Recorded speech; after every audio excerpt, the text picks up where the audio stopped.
Hello friends, welcome to GS analysis centre. तो daily current affair के सत्र में आज हम डिस्कस करेंगे 24 मार्च का करंट अफेयर।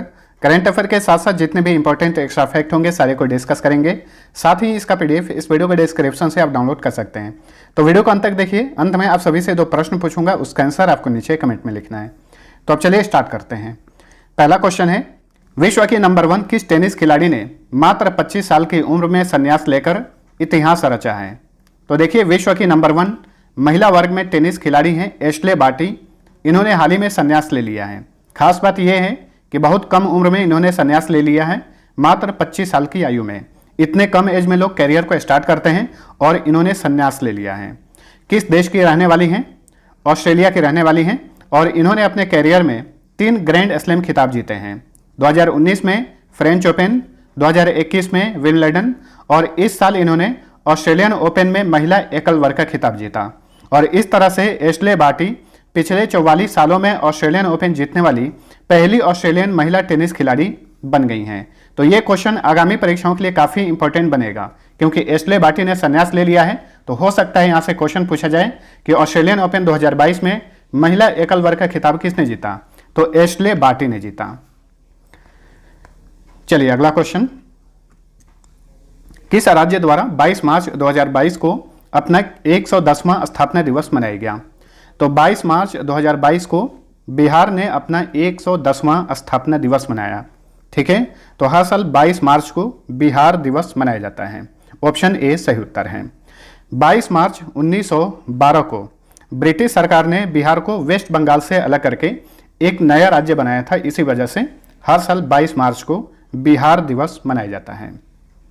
बिहार की बात करें तो देखिए, खतियान सहित डिजिटल भूमि दस्तावेजों की डोर स्टेप डिलीवरी शुरू करने वाला यह भारत का पहला राज्य बन गया है। इथेनॉल उत्पादन संवर्धन नीति लॉन्च करने वाला भी यह भारत का पहला राज्य है। बिहार खादी के हाल ही में ब्रांड एम्बेसडर बने हैं अभिनेता और लोकसभा सदस्य मनोज तिवारी। कोइलवर पुल का निर्माण किया गया है सोन नदी पर। बिहार के इतिहास में सबसे कम समय यानी 5 दिन तक सीएम रहने वाले नेता थे सतीश प्रसाद सिंह। इनका हाल ही में निधन हो गया। विद्या वाहिन ऐप और मेरा मोबाइल मेरा विद्यालय ऐप लॉन्च किया गया है बिहार में। बिहार अपनी सीमा भारत के 3 राज्यों से शेयर करता है। यह राज्य हैं वेस्ट बंगाल, उत्तर प्रदेश और झारखंड। कंट्री में नेपाल से अपनी सीमा शेयर करता है। गठन हुआ था 22 मार्च 1912 को। राज्य का दर्जा दिया गया था 26 जनवरी 1950 को। जिलों की संख्या 38 है। राजधानी पटना, यहाँ के मुख्यमंत्री हैं नीतीश कुमार, गवर्नर हैं फागू चौहान। पटना हाई कोर्ट के चीफ जस्टिस हैं संजय करोल।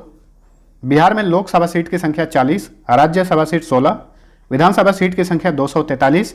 यहाँ पर विधान परिषद भी है, इसकी सीट की संख्या 75 है। भारत में वर्तमान में 6 राज्यों में विधान परिषद है, उत्तर प्रदेश, बिहार, महाराष्ट्र, कर्नाटक, आंध्र प्रदेश और तेलंगाना। बिहार के राजकीय चिन्ह की बात करें तो राजकीय पशु है बैल, राजकीय पक्षी गौरैया, राजकीय वृक्ष पीपल, राजकीय फल आम, राजकीय फूल गेंदा। जाट जाटिन झिझिया और पंवरिया यहाँ के फोक डांस हैं। वाल्मीकि नेशनल पार्क, भीम बांध वाइल्ड लाइफ सेंचुरी, कंवर झील wild life sanctuary, Kaimur wild life sanctuary, Vikramshila Gangetic dolphin wild life sanctuary और पंत वाइल्ड लाइफ सेंचुरी, इसे राजगिर वाइल्ड लाइफ सेंचुरी भी कहा जाता है। सारे बिहार में हैं। चलिए अगला क्वेश्चन, IQ एयर के वर्ल्ड एयर क्वालिटी रिपोर्ट 2021 के अनुसार विश्व का सबसे प्रदूषित शहर कौन सा है? तो देखिए, हाल ही में IQ एयर ने वर्ल्ड एयर क्वालिटी रिपोर्ट जारी किया है 2021 के लिए। इसके अनुसार विश्व का सबसे प्रदूषित शहर बना है भिवाड़ी।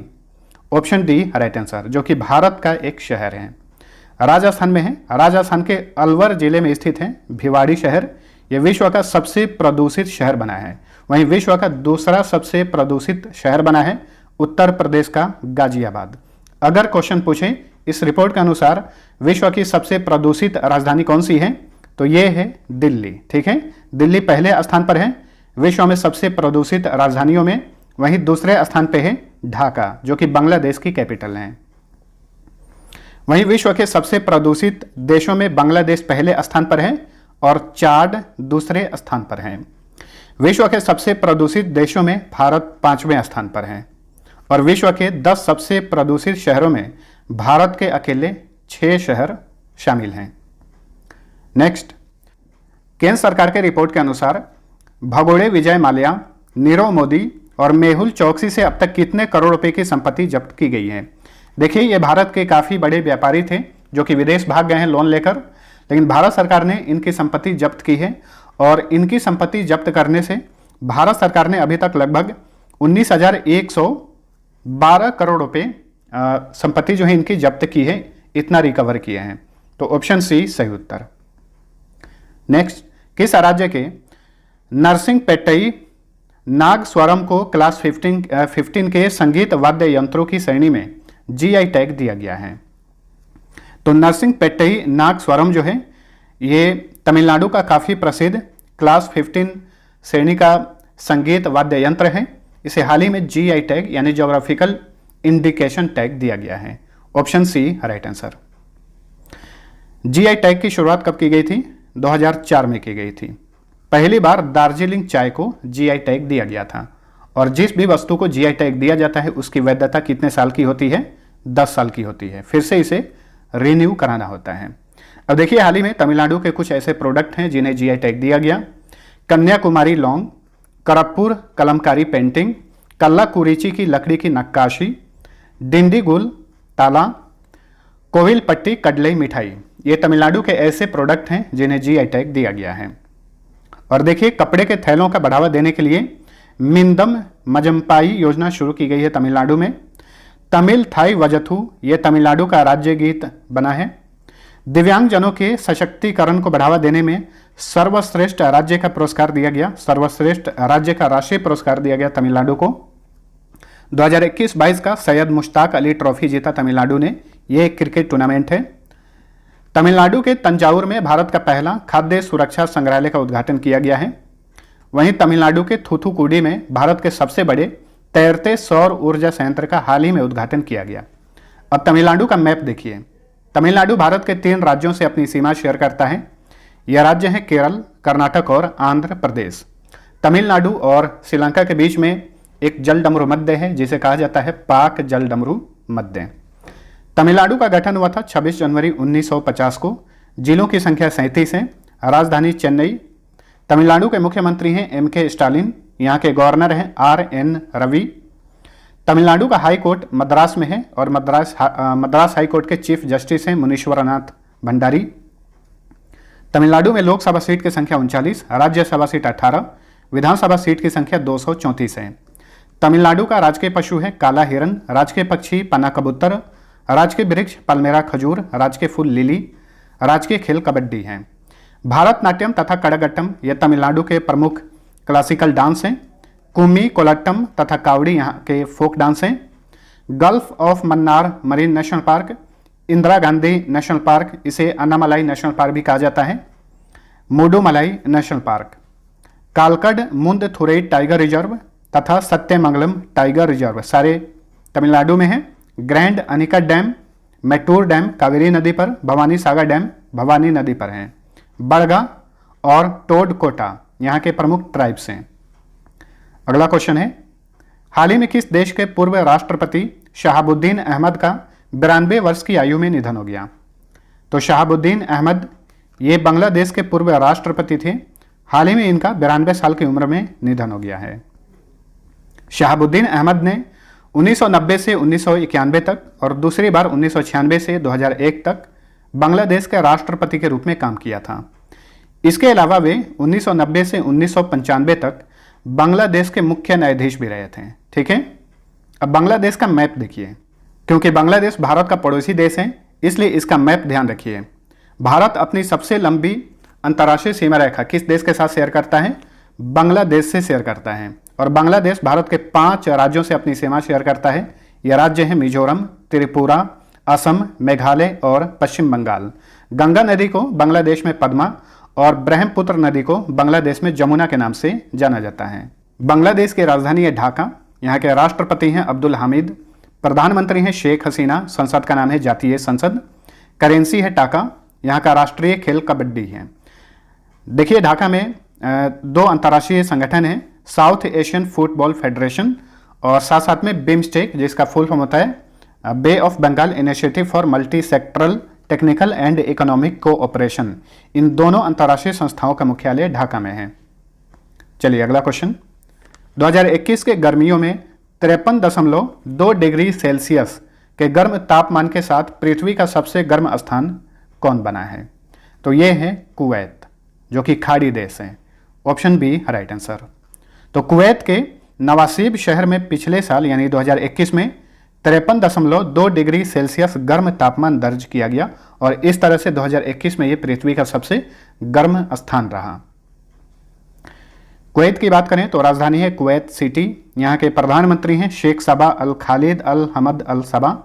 क्राउन प्रिंस हैं शेख मिशाल अल अहमद अल जबर अल सबा। यहाँ की करेंसी है दिनार। नेक्स्ट, फिच रेटिंग्स ने वित्त वर्ष 2022-23 के लिए भारत के जीडीपी ग्रोथ रेट 10.3% से घटाकर कितना कर दिया है? 8.5%। Option A right answer. GDP का फुल फॉर्म होता है ग्रॉस डोमेस्टिक प्रोडक्ट, यानी सकल घरेलू उत्पाद। इसके अलावा फिच रेटिंग्स ने चालू वित्त वर्ष 2021-22 के लिए भारत के जीडीपी ग्रोथ रेट अनुमान को 0.6% अंक बढ़ाकर 8.7% कर दिया है। फिच रेटिंग्स की स्थापना 1914 में की गई थी। मुख्यालय अमेरिका के न्यूयॉर्क में है। वर्तमान में इसके सीईओ हैं पॉल टेलर। नेक्स्ट, पुरुष एकल वर्ग में 2022 all England open badminton championship का खिताब किसने जीता है? ये खिताब जीत लिए हैं Victor Axelsen. Option B right answer, जो कि डेनमार्क के खिलाड़ी हैं और संयुक्त अरब अमीरात में ये रहते हैं। इन्होंने 2022 का all England open badminton championship का खिताब जीत लिया है। किसको हराकर? भारत के लक्ष्य सेन को हराकर। और ध्यान रखिएगा, लक्ष्य सेन ये ऑल इंग्लैंड ओपन बैडमिंटन के फाइनल में पहुंचने वाले चौथे भारतीय बन गए हैं। वैसे ये उप विजेता बने विक्टर एक्सेलसेन। ठीक है, लक्ष्य सेन उत्तराखंड से बिलोंग करते हैं। वहीं महिला एकल वर्ग में इस टूर्नामेंट का खिताब किसने जीता? अकाने यामागुची ने जीता। ये जापान की रहने वाली हैं। देखिए, अभी तक केवल 2 भारतीय ऐसे हैं जिन्होंने ऑल इंग्लैंड बैडमिंटन टूर्नामेंट का खिताब जीता है। एक हैं प्रकाश पादुकोण, इन्होंने 1981 में, और एक हैं पुलेला गोपीचंद, इन्होंने 2021 में ये खिताब जीता था। नेक्स्ट, नीति आयोग के महिला उद्यमिता मंच ने हाल ही में कितने महिलाओं को 5वें वुमेन ट्रांसफॉर्मिंग इंडिया अवार्ड्स 2022 से सम्मानित किया? तो हाल ही में 5वें वुमेन ट्रांसफॉर्मिंग इंडिया अवार्ड से सम्मानित किया गया कुल 75 महिलाओं को। Option D right answer. Bharat की आज़ादी के 75वें वर्ष के उपलक्ष्य में 75 महिलाओं को यह पुरस्कार दिया गया। नीति आयोग ये केंद्र सरकार का थिंक टैंक है।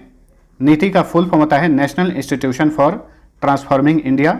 योजना आयोग के स्थान पर इसका गठन किया गया था 1 जनवरी 2015 को। मुख्यालय नई दिल्ली में है। नीति आयोग का अध्यक्ष होता है प्रधानमंत्री। पीएम मोदी वर्तमान में इसके अध्यक्ष हैं। उपाध्यक्ष हैं राजीव कुमार और सीईओ हैं अमिताभ कांत। नेक्स्ट, 22 मार्च 2022 से भारत और किस देश के बीच तीसरा डस्टलिक संयुक्त सैन्य अभ्यास शुरू हुआ है? तो देखिए, डस्टलिक जो अभ्यास है ये भारत और उज्बेकिस्तान के बीच में आयोजित किया जाता है। इस बार का ये तीसरा संस्करण है। इसका आयोजन कहाँ पर किया जा रहा है? इसका आयोजन किया जा रहा है उज्बेकिस्तान के यांगी यारिक में।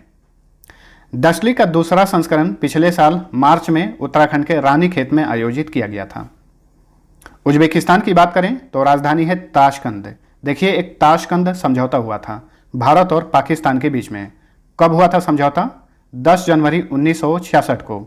और इस समझौते पर हस्ताक्षर किसने किए थे? उस समय के भारत के प्रधानमंत्री लाल बहादुर शास्त्री और उस समय के पाकिस्तान के प्रधानमंत्री मोहम्मद अयूब खान। देखिए, इसी समझौते के एक दिन बाद यानी 11 जनवरी 1966 को ताशकंद में ही लाल बहादुर शास्त्री का निधन हो गया था। उज्बेकिस्तान के वर्तमान में राष्ट्रपति हैं शौकत मिर्जियोयेव। प्रधानमंत्री हैं अब्दुल्ला अरीपोव। यहाँ की करेंसी है उज्बेकिस्तान सोम। अब हाल ही के कुछ महत्वपूर्ण युद्धाभ्यास पर नजर डालते हैं। हाल ही में 9वां लामितीय 2022 अभ्यास शुरू हुआ है सेशेल्स में। यह भारत और सेशेल्स के बीच में आयोजित किया जाता है। हाल ही में 9वां नौसेना अभ्यास स्लाइनेक्स का आयोजन किया गया बंगाल की खाड़ी में भारत और श्रीलंका के बीच में। तीसरा धर्म गार्जियन कर्नाटक के बेलगाम में आयोजित किया गया भारत और जापान के बीच में। बहुपक्षीय अभ्यास मिलान 2022 का आयोजन विशाखापट्टनम में किया गया 40 से अधिक देशों ने इसमें हिस्सा लिया था। छठा ईस्टर्न ब्रिज 2022 का आयोजन किया गया राजस्थान के जोधपुर में, भारत और ओमान के बीच में। नेक्स्ट, संपत्ति सलाहकार नाइट फ्रैंक द्वारा जारी ग्लोबल हाउस प्राइस इंडेक्स 2021 में भारत किस स्थान पर है? इसमें भारत 51वें स्थान पर है। ऑप्शन ए सही उत्तर है। 56 देशों की सूची में भारत 51वें स्थान पर है। ठीक है, अब ग्लोबल हाउस प्राइस इंडेक्स के महत्वपूर्ण फैक्ट्स जान लेते हैं। इस सूची में तुर्की पहले, न्यूजीलैंड दूसरे, चेक गणराज्य तीसरे, स्लोवाकिया चौथे और ऑस्ट्रेलिया 5वें स्थान पर है। वहीं मोरक्को 6.3% की आवास मूल्य दरों में गिरावट के साथ अंतिम पायदान पर है। देखिए, इस सूची में जो देश पहले स्थान पर है वहां पर आवास मूल्य दरों में सबसे अधिक वृद्धि हुई है, यानी तुर्की में आवास मूल्य दरों में सबसे अधिक वृद्धि हुई है। वहीं मोरक्को में आवास मूल्य दरों में काफ़ी कम वृद्धि हुई है। वृद्धि नहीं बल्कि यहाँ पे मूल्य जो है घटे हैं। इसी लिस्ट में भारत 51वें स्थान पर है। हाल ही में कुछ सूचकांक जारी किए गए हैं, इसमें भारत का स्थान कौन सा है ये जान लीजिए।